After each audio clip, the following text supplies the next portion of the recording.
સપનામાં ભોળાનાથને પ્રસન્ન કરીને ભોળાનાથે કીધું દ્વારકા જાઓ અને લાડુ લઈ જાજો ને દ્વારકા વાળાને લાડવા ખવડાવજો ને દ્વારકા વાળો તમારું દુઃખ ભાંગશે. એ લાડવા લઈને ગયા અને પૂનમે જઈને કે પ્રભુ તમારા આટલું લાડવા લાવ્યો છું ખાઓ, લાડવા લાવ્યો છું ખાઓ. હવે પાણાની મૂર્તિ તો કઈ ખાય નહીં.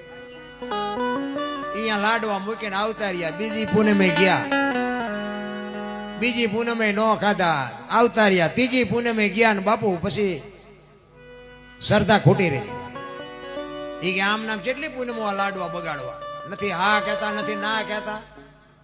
બાપુ પાણીની જારી હતી ને ઠબકારી ભગવાનને.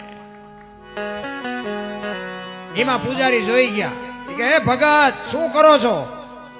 ઈ કે ભગવાનને લાડવા 3 પૂનમ થી લાવું છું, બગાડે ખાતા નથી. ઈ કે આ ભગવાન ખાય તો કે ભગવાન તો દુનિયા પગે શું કામ લાગે? ઈ કે હા તો આ ભગવાન ને જોવા છે તો કે હા તો કે દરિયામ છે. એને એમ કે દરિયામ જાય ને મરે ત્યાં બલા જાય. અને એક પૂજારી ઉપર વિશ્વાસ મૂકી અને અજમલ રાજાએ બાપુ મને ખબર જ નહોતી કે ભગવાન આમાં છે. અને દોડીને બાપુ ધોબકો માર્યો ને અખિલ બ્રહ્માંડના માલિકે બાપુ હોનાની દ્વારિકા ઊભી કરી હોય એમાં દરિયામાં. અખિલ બ્રહ્માંડ નો માલિક બાપુ હિંડોળા માથે બેઠો તો, માથે પાટા બાંધ્યા હતા. અજમલ રાજાને કે આવો ભગત આવો. અજમલ રાજા વિચાર કરે કે બીજું બધું ઠીક છે, ભગવાન ના દ્વારિકા ના મકાન ને બધું સારું છે, પણ કે આમને શું થયું હોય છે કપાળે આવડા મોટા પાટા બાંધ્યા? પગમાં પડી અને અજમલ રાજા કહે છે પ્રભુ આ માથે શું થયું તમને?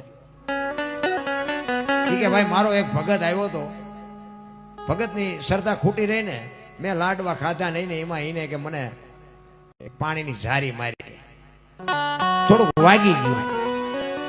અને અજમલ રાજાની આંખોમાંથી ધારું થઈ ગયું. અરે પ્રભુ પ્રભુ એ જારી મારવા વાળો નાલાયક માણા હું જ છું, બાપુ મને માફ કરો. પગમાં પડી ગયા હો અજમલ રાજા. કાંઈ વાંધો નહીં અજમલ, બોલ તારી ભક્તિ ઉપર હું પ્રસન્ન થયો છું, બોલ શું જોઈ છે? ચોથા આંસુએ રડતા રડતા અજમલ રાજા કહે છે કે પ્રભુ મારે શું જોઈ આપ જાણો છો. આપ બધી વાત આખી આખી તમે તન કી જાણે મન કી જાણે, જાણે ચિત્ત કી ચોરી, એનેથી શું છુપાવી આખી દુનિયાની બાપુ તારા હાથમાં છે દોરી. મારે તને શું કહેવું? એ કે મને બધી ખબર છે પણ તારા મોઢે મારે સાંભળવું છે. એ કે પ્રભુ એક દીકરાની હવાશેર માટીની ખોટ છે. અને પ્રસન્ન થઈ અને અખિલ બ્રહ્માંડના માલિકે કીધું કે જા ભગવાન તને દીકરો આપશે. અજમલ રાજા હાલતા થયા વિચાર આવ્યો, ભેરવો રાક્ષસ બાપુ એને યાદ આવ્યો કે જે ભગવાન દીકરો આપે જેવો તેવો હોય નહીં, પણ જો ભગવાન આવે ને ભેરવાનું જો આ પૂરું કરે ને તો મારી પ્રજા ત્રાસી ગઈ છે. પાછા વળી અને અજમલ રાજા કહે છે કે પ્રભુ તમે મારો દીકરો થઈને ન આવો. તેથી અખિલ બ્રહ્માંડના માલિક માંડ્યો દાંત કાઢવા.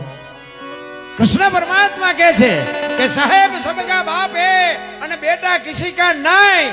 બેટા હો કે જન્મે વો સાહેબ નહીં. હું આખી દુનિયાનો બાપ છું, હું કોઈનો બેટો ન થાવ, પણ તારી ઈચ્છા છે ને હું 6 દિવસે ઈ કે પાદરો આવીશ ને કંકુના પડશે, તેથી તું નક્કી કરજે કે હું આવી ગયો, બાકી દીકરો થઈને જન્મ નહીં લઉં.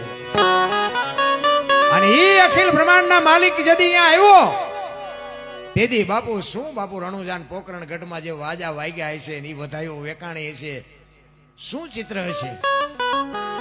અને પછી બાપુ રામદેવજી બાપાએ આ પાઠની પરંપરા ચાલુ કરી અને તમને અને મને સંકેત કર્યો કે મારા નામનો પાઠ કરવાનો, ચોખા ઘીની જોત કરવાની, ગુગળનો ધૂપ કરવાનો, ધોળી ધજા ચડાવવાની. ધોળી ધજા કહે છે મહાપુરુષો ચડાવે છે બધા લીલી, શું કામ ચડાવી મને કઈ ખબર નથી, પણ મેં સંતો ભાઈ એવું સાંભળ્યું છે કે ધોળી ધજાનું રામદેવજી બાપાએ કીધું છે કે ધોળી ધજા, જોત ચોખા ઘીની, ગુગળનો ધૂપ અને મારા નામના 5 ગાણા ગૌરવજી. હું કોઈ પણ 100 રૂપિયા હાજરી આપીશ, બાકી જોત ઉપર ભરોસો રાખજે, હું પ્રત્યક્ષ હવે નહીં આવું.